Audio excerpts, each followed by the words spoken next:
Hello everyone, आज का जो हमारा टॉपिक है वो है इलेक्ट्रिक डाइपोल।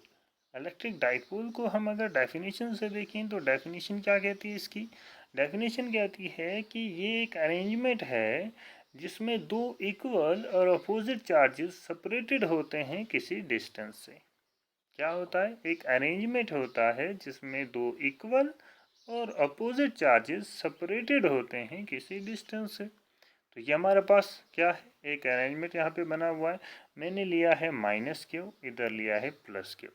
यहाँ पे मैं ले सकता था माइनस ट्वाइस क्यू भी, तो मुझे यहाँ पे फिर लेना पड़ता प्लस ट्वाइस क्यू। क्यों?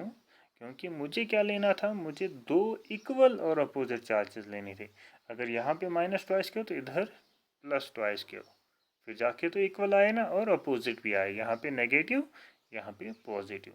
अगर इधर माइनस थ्री क्यू लेता तो इधर प्लस थ्री क्यू लेना पड़ता। थ्री क्यू यानी इक्वल चार्जेस, और साथ में यहाँ नेगेटिव यहाँ पॉजिटिव अपोजिट चार्जेस।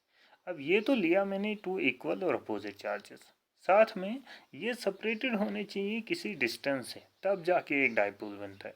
तो देखो ज़रा, यहाँ से यहाँ तक एक लाइन खींची है हमने, ठीक है, और ये एक डिस्टेंस से सेपरेटेड है जिसको हमने ट्वाइस ए माना है। किसी किसी बुक में ट्वाइस एल भी लिखते हैं, तो कोई फ़र्क नहीं पड़ता, आप ट्वाइस ए लिखो ट्वाइस एल लिखो, रिप्रेजेंट किसी से भी करो, ये डिस्टेंस होता है। अब ट्वाइस ए या ट्वाइस एल क्यों होता है? असल में क्या होता है कि ये डाइपोल लिया हमने, इसका हम एक सेंटर मानेंगे यहाँ पे, ठीक है, जिसको मैं पॉइंट पी से रिप्रेजेंट करूँ।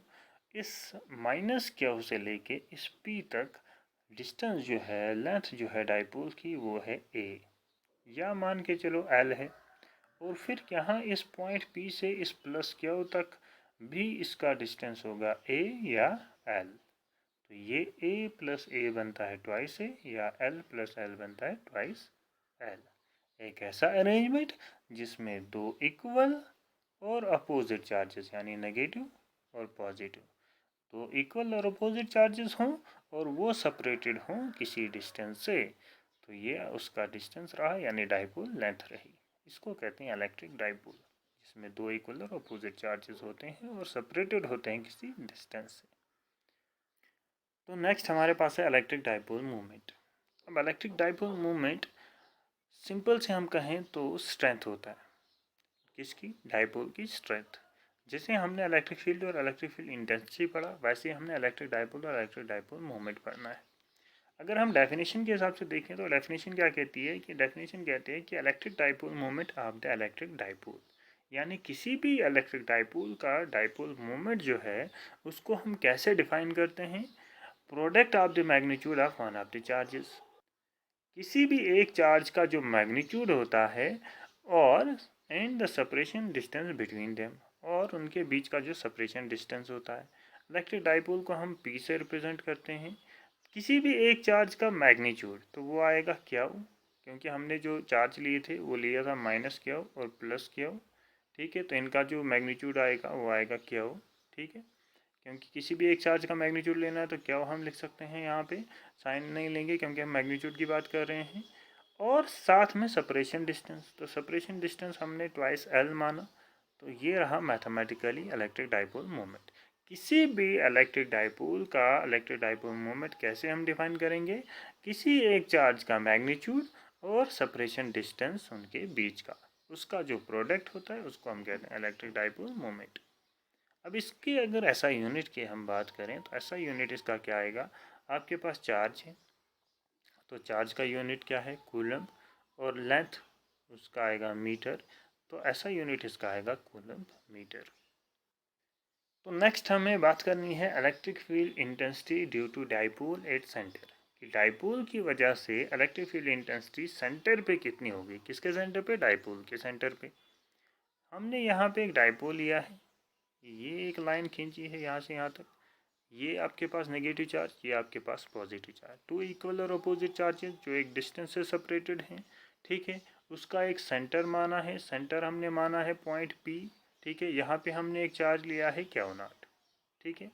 अब हमें इस सेंटर पे बताना है कि सेंटर पे इलेक्ट्रिक फील्ड इंटेंसिटी डाइपोल की वजह से कितनी होगी, ठीक है। तो मैंने क्या लिखा है? Electric field intensity due to minus q on q naught. अब इस माइनस क्यू की वजह से इस क्यू नॉट पे इलेक्ट्रिक फील्ड इंटेंसिटी कितनी होगी? तो देखिए यहाँ पे माइनस क्यू और ये क्यू नॉट है, दोनों जो हैं वो क्या हैं, वो अपोजिट चार्जेस हैं। अब अपोजिट चार्जेस हैं तो क्या होगा, ये माइनस क्यू जो है ये इस क्यू नॉट को क्या करेगा, अट्रैक्ट करेगा। ठीक है, अट्रैक्ट करेगा तो इस डायरेक्शन में इलेक्ट्रिक फील्ड लगेगा, तो ये हमारे पास E1 निकलेगा। यानी माइनस क्यू की वजह से जो इलेक्ट्रिक फील्ड इंटेंसिटी लगेगी वो इस डायरेक्शन में लगेगी, क्योंकि ये इसको अट्रैक्ट करेगा, अपोजिट चार्जेस हैं। तो E1 मैंने उसको रिप्रेजेंट किया, E1 मेरे पास क्या आएगा, क्यू अपान 4πε0 एल स्क्वायर। ठीक है, क्योंकि हमने electric field intensity already discuss किया, और इलेक्ट्रिक फील्ड इंटेंसिटी को हम कैसे लिखते हैं, क्यू जो चार्ज है, ठीक है, और upon 4πε0 L square. L square mean इसका डिस्टेंस, क्योंकि मैंने अभी डाइपोल पढ़ा है, तो डाइपोल में मैंने कहा कि इस माइनस क्यू से लेके इस सेंटर तक जो लेंथ है डाइपोल की वो कितनी है, वो एल है। ठीक है, ट्वाइस एल पूरे डाइपोल की है, तो अगर हम खाली सेंटर तक बात करें तो वो सिर्फ एल आएगी, और यहाँ से यहाँ तक फिर से एक और एल, तो दोनों मिला के ट्वाइस एल बनता है। तो इसलिए यहाँ पे हमने लिखा एल स्क्वायर, ना कि ट्वाइस एल, क्योंकि डिस्टेंस का स्क्वायर होता है, तो डिस्टेंस एल है तो एल स्क्वायर। सिमिलरली E2 भी आएगी। E2 क्या है, E2 है electric field intensity due two plus Q. इसकी वजह से जो इलेक्ट्रिक फील्ड लगेगी किस पे, इस क्यू नॉट पे। तो अब प्लस क्यू, यहाँ पे क्यू नॉट, ये भी पॉजिटिव ये भी पॉजिटिव, दोनों पॉजिटिव चार्ज होंगे तो रिपेल होंगे। तो ये प्लस क्यू इसको रिपेल करेगा, और रिपेल करेगा तो किस डायरेक्शन में, इस डायरेक्शन में। तो E2 की डायरेक्शन जो होगी वो ये होगी। ठीक है, क्योंकि इसको रिपेल करेगा, दोनों पॉजिटिव हैं। यहाँ पे अपोजिट चार्जेस थे तो अट्रैक्ट किया था माइनस क्यू ने इसको, यहाँ पे दोनों अपोजिट ये सिमिलर चार्जेस हैं तो ये रिपेल करेंगे। तो अब रिपेल करेंगे तो इस डायरेक्शन में ये रिपेल करेगा इसको, ये प्लस क्यू इस क्यू नॉट को, तो ये E2 की डायरेक्शन आई। इसका अगर हम इलेक्ट्रिक फील्ड इंटेंसिटी लिखेंगे तो वो क्या आएगा, क्यू अपान 4πε0 एल स्क्वायर, क्योंकि इसका भी डिस्टेंस क्या है, एल है। ठीक है, तो अगर नेट इलेक्ट्रिक फील्ड इंटेंसिटी की बात करें तो नेट इलेक्ट्रिक फील्ड इंटेंसिटी हमारे पास क्या आएगी, नेट इलेक्ट्रिक फील्ड इंटेंसिटी को मैं E से रिप्रेजेंट करूँगा, और वो कैसे निकलेगा, जब मैं इन दोनों को एडअप करूँगा। ठीक है, E1 मेरे पास ये था क्यू अपन 4πε0 एल स्क्वायर, E2 मेरे पास ये था क्यू अपन 4πε0 एल स्क्वायर। ठीक है, अब मेरे पास यहाँ पे मुझे दोनों चीज़ें जो हैं वो कॉमन दिख रही हैं, ये भी वही है ये भी वही है, तो क्या करूँ, मैं इसको कॉमन निकालूँ, क्या अपन 4πε0 एल स्क्वायर को कॉमन निकालूँ, अंदर मैं लिखूँ 1+1। इससे क्या होगा, जब मैं इसको यहाँ इससे मल्टीपल करूँ, क्या अपन 4πε0 एल स्क्वायर को 1 से मल्टीपल करूँ तो मेरे पास ये वापस आएगा, और इस 1 से ये मल्टीपल करूँ तो ये वापस आएगा। ठीक है, तो इसी एक्सप्रेशन को मैं इस तरीके से लिख सकता हूँ। ठीक है, अब नेक्स्ट क्या होगा, मेरे पास E किसके बराबर आएगा, यानी नेट इलेक्ट्रिक फील्ड इंटेंसिटी किसके बराबर आएगा, ये 1+1 कितना होता है, 2 होता है। ठीक है, तो इसको मैं यहाँ पे 2 लिखूँ, और नेक्स्ट क्या बचा मेरे पास बचा क्या, अपान 4πε0 एल स्क्वायर, जो मैंने यहाँ पे लिखा। तो इलेक्ट्रिक फील्ड इंटेंसिटी जो है due to dipole at centre जो निकली वो ये निकली, 2 क्या अपान 4πε0 एल स्क्वायर।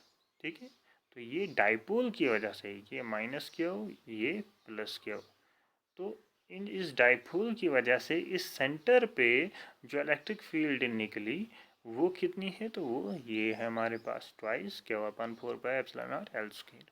ठीक है, फिर भी अगर कहीं पे भी कुछ भी क्वेरी हो तो आप कमेंट सेक्शन में लिख सकते हैं। Thank you.